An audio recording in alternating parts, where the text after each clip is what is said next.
Good morning everybody. कैसे student? Fine. स्वागत है आपका द मिशन एकेडमी चैनल में। बेटा, उम्मीद करता हूँ कि आप सब अच्छे होंगे और ऐसी उम्मीद है कि आप हमेशा अच्छे रहना और हमेशा आगे बढ़ते रहना। ये मेरी आपको ब्लेसेस है।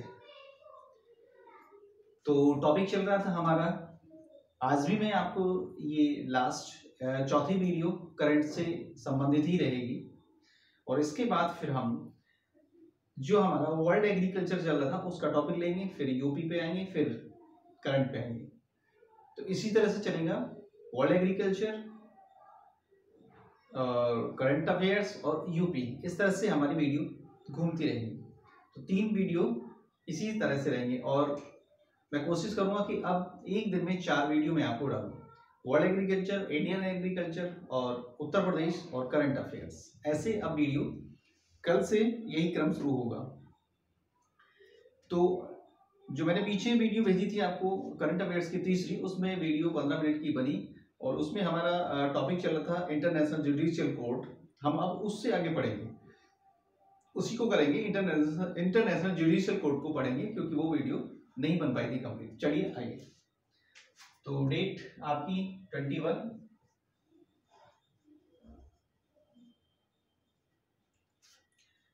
तो टॉपिक था हमारा अंतरराष्ट्रीय न्यायालय। अंतरराष्ट्रीय न्यायालय जिसको हम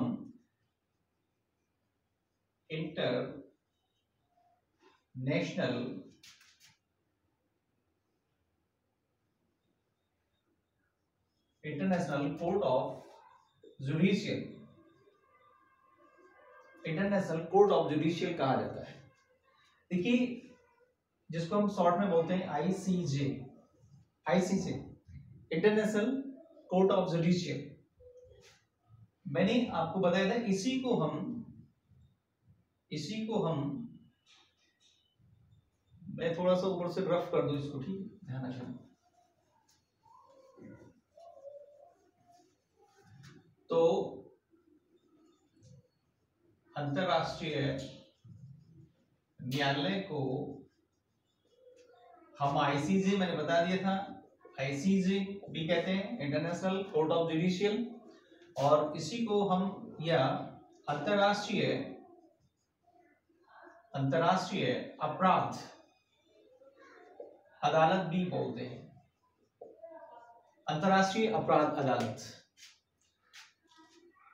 international judicial court, international court of judicial, और या इसको अंतरराष्ट्रीय अपराध अदालत भी बोलते हैं। क्वेश्चन आ जाता है कि अंतरराष्ट्रीय न्यायालय कहां पर है और अंतरराष्ट्रीय अपराध अदालत कहां पर है, इस तरह के क्वेश्चन आपको आ जाते हैं।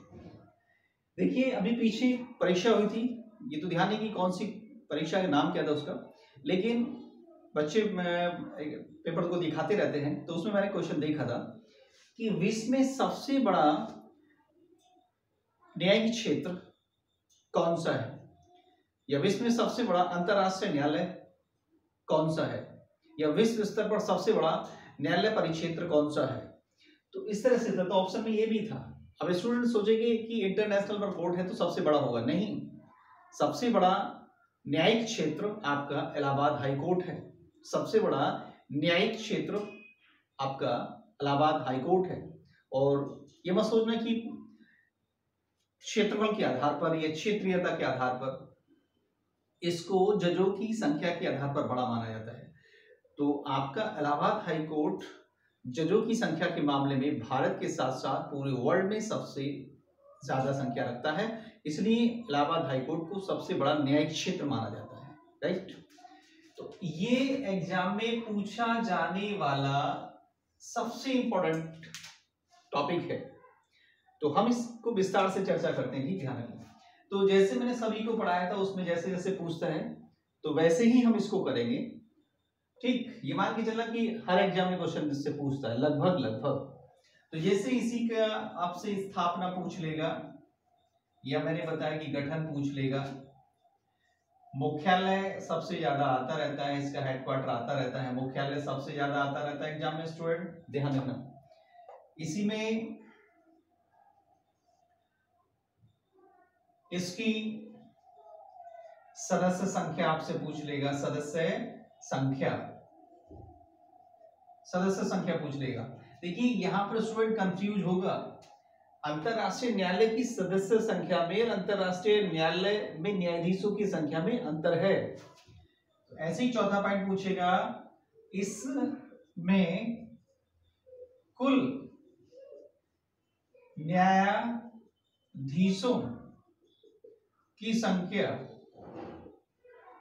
इसमें कुल न्यायाधीशों की संख्या। नेक्स्ट पूछ लेगा इसी का पॉइंट, इसी में पूछ लेगा इसके अध्यक्ष, इसके अध्यक्ष पूछ लेगा, अध्यक्ष पूछ लेगा इसके।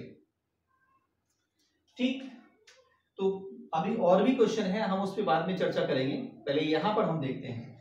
तो गठन नहीं पूछता है आपसे, लेकिन आप याद करना, जब यूएनओ का पार्ट है, यूएनओ की स्थापना 1945 में हुई, तो इसकी भी स्थापना 1945 में ही हुई। ठीक, मुख्यालय इसका the Hague city, the Hague city मुख्यालय है, द हेग सिटी में, और ये पड़ता है आपका नीदरलैंड। अभी हम चर्चा करेंगे इस पर।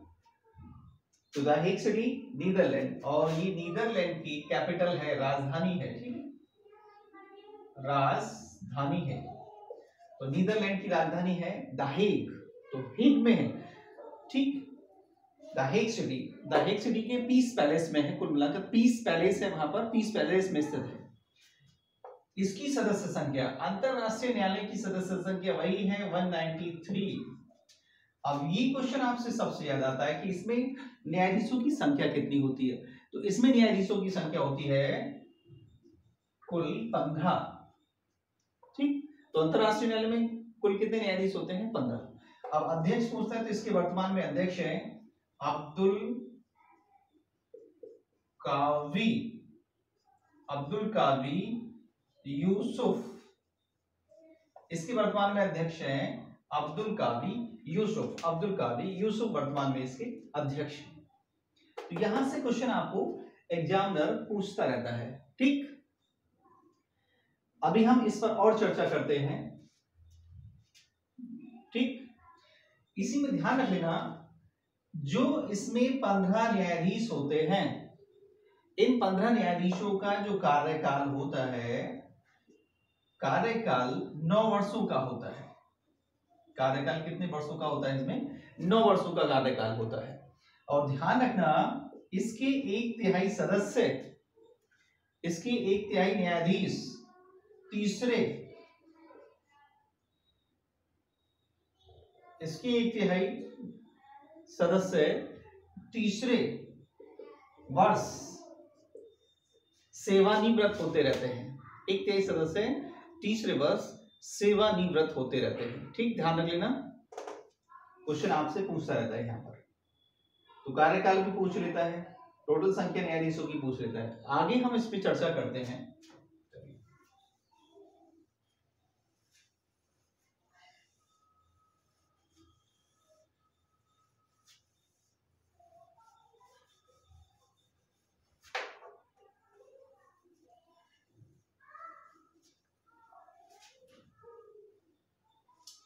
अब क्वेश्चन कभी कभी इसमें पूछता है आपसे, देखिए अभी नीदरलैंड यहां पर वर्ड आया, नीदरलैंड।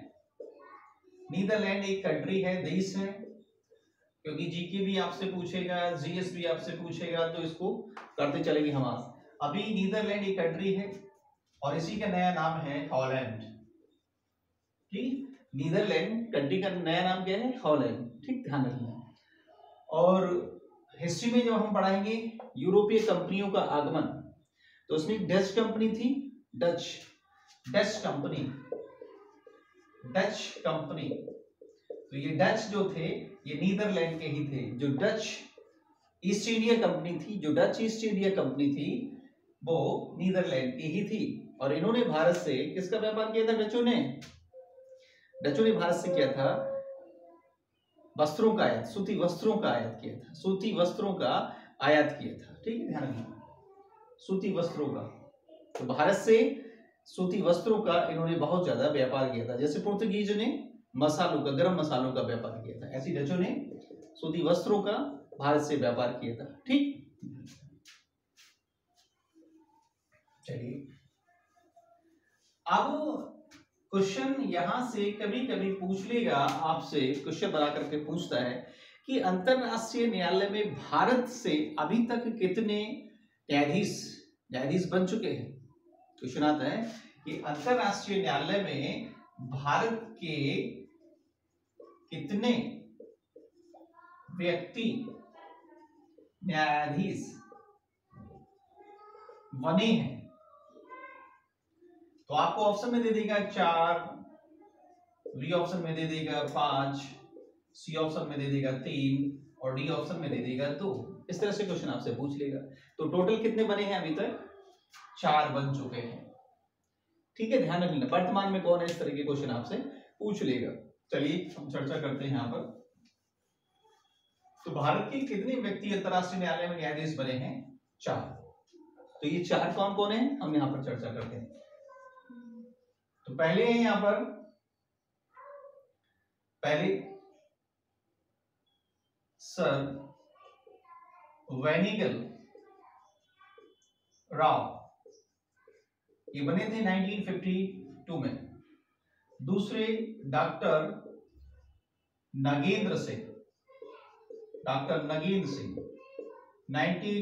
ये बने थे 1973 में। तीसरे डॉक्टर रघुनंदन स्वरूप पाठक 1989। और चौथे हैं वर्तमान में दलवीर सिंह भंडारी 2012 में बने। इंपोर्टेंट कर लेना, इनमें से क्वेश्चन आपको आता रहता है। दलवीर सिंह भंडारी पर क्वेश्चन बना करके पूछ लेगा। देखिए दलवीर सिंह भंडारी वर्तमान समय में भी अंतरराष्ट्रीय न्यायालय में भारत के न्यायाधीश के रूप में नेतृत्व कर रहे हैं और ये अपने दूसरे कार्यकाल के लिए निर्वाचित हुए हैं। ठीक, ध्यान रख लेना। तो दलवीर सिंह भंडारी वर्तमान समय में भारत के वहां पर न्यायाधीश के रूप में कार्य कर रहे हैं और ये अपने दूसरे कार्यकाल के लिए निर्वाचित हुए हैं। तो इस तरह के क्वेश्चन आपको अंतरराष्ट्रीय न्यायालय पर पूछता रहता है। ठीक, चलिए आगे हम चर्चा करेंगे इस आगे।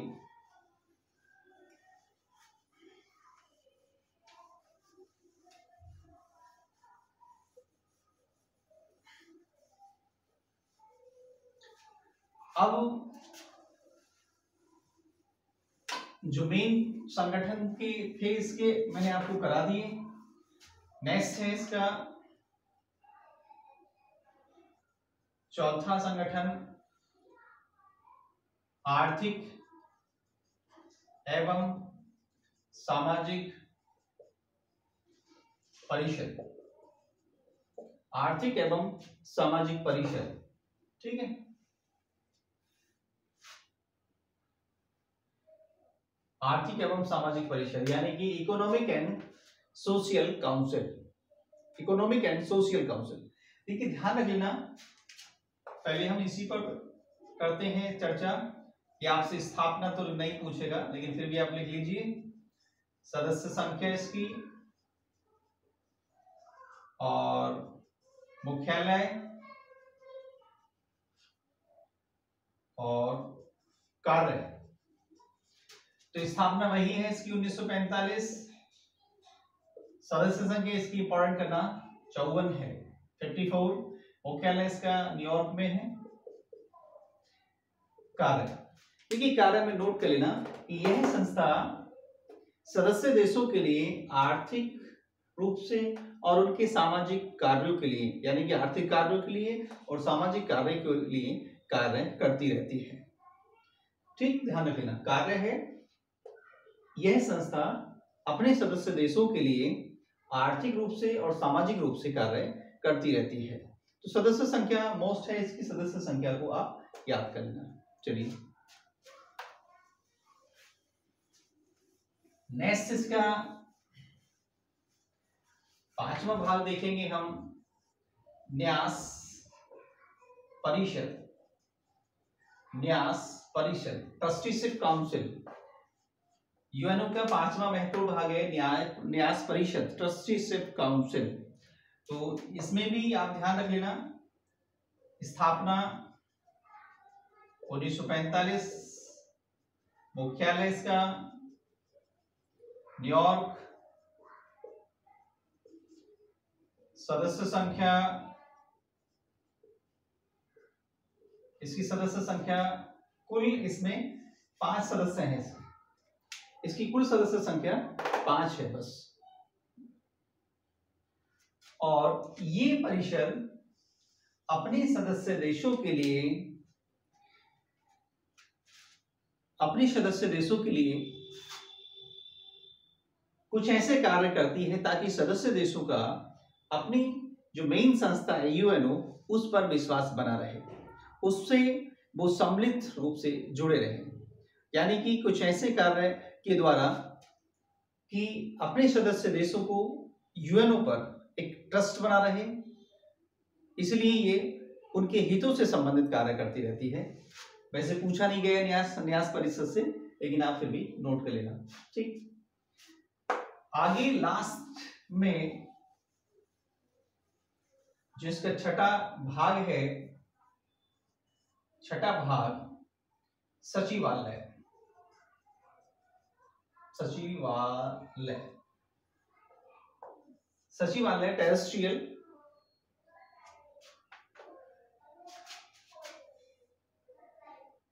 तो सचिवालय को सेक्रेटरियल हम बोल देते हैं, सेक्रेटरियल सचिवालय। देखिए ध्यान रख लेना, इसका भी स्थापना पूछ लेगा आपसे 1945, मुख्यालय, मुख्यालय कभी कदार इसका पूछता रहता है, न्यूयॉर्क, इसको इंपॉर्टेंट कर लेना। यूएनओ का सचिवालय पूछता रहता है, 1-2 बार क्वेश्चन पूछा गया है। सदस्य संख्या यूएनओ के बराबर है 193।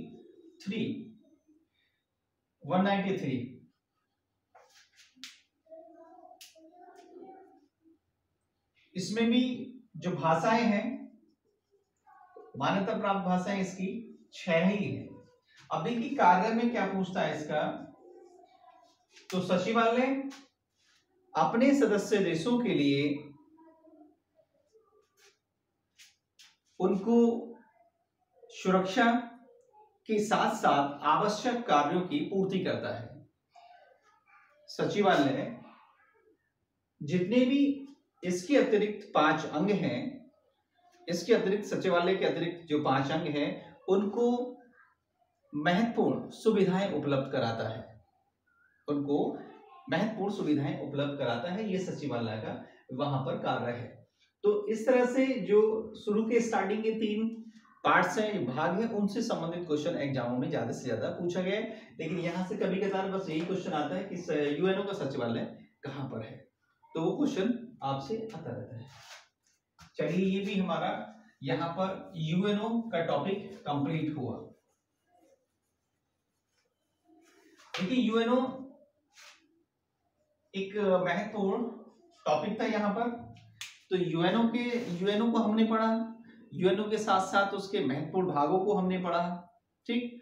तो यहां से एग्जामिनर क्वेश्चन कई बार देखा गया है कि पूछता रहता है, आप इसको सही से याद कर लो। मैंने ये बोला है कि यूएनओ के साथ मैंने जो अभी ये 6 अंग कराए हैं, इनको आप अच्छे से याद कर लो। आपका 1 या 2 क्वेश्चन एग्जाम में कहीं नहीं गया, उसको आप सही से याद कर लो। अब हम नेक्स्ट टॉपिक शुरू करेंगे, इसके बाद जो भी महत्वपूर्ण संगठन को लेंगे। इसके बाद फिर हम, अब देखिए 4 वीडियो में आपको एक दिन में डालूंगा, 4 वीडियो जो पर डे का रहेगा, 4 वीडियो का रहेगा पर डे का, 4 वीडियो, यानी कि कैसे कैसे रहेगा ध्यान रख लेना। यानी कि कल से, यानी कि कल बोले तो फ्राइडे, तो वर्ल्ड यानी कि विश्व कृषि पर, जो ग्रामीण क्षेत्र का चल रहा है ग्रामीण। दूसरा भारतीय कृषि पर। तीसरा यूपी स्पेशल। और चौथा करंट अफेयर्स। इस तरह से वीडियो कल से शुरू होंगी, पहली, दूसरी, तीसरी, चौथी, यानी कि एक दिन में 4 वीडियो आपको मैं कल से सेंड करूंगा। ठीक, ये रूटीन रहेगा। तो इसी से संबंधित आप अपने नोट्स बनाते रहिए और बने रहिए आप मेरे साथ। और देखिए लगातार अच्छे से मेहनत करते रहिए आप। परेशानी का समय चल रहा है, लेकिन मैं 1 या 2 दिन में अभी कोचिंग की ही थोड़ा सा साफ सफाई करवाता हूं, क्योंकि वीडियो वहीं पे मैं बनाया करूंगा, कोचिंग पर ही वीडियो बनाऊंगा। और कोशिश करता हूं कि और टीचर्स को लेकर आऊं वहां पर, आपकी और भी वीडियो जाती रहे, थोड़ा सा वीडियो में मॉडर्निटी भी आए।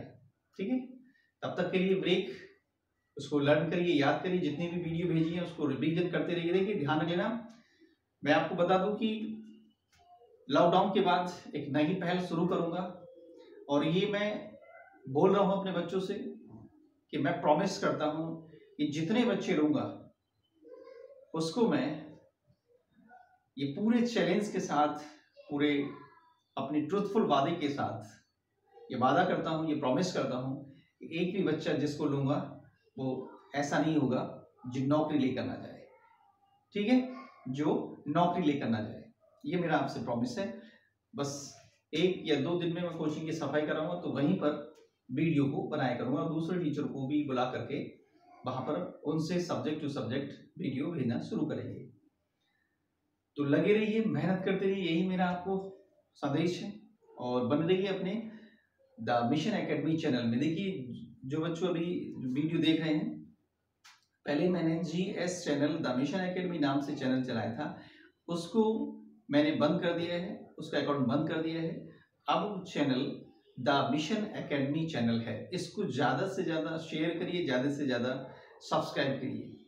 सब्सक्राइब कम कर रहे हैं आप लोग, ज्यादा से ज्यादा लाइक करिए, ज्यादा से ज्यादा सब्सक्राइब करिए। Okay, thank you so much.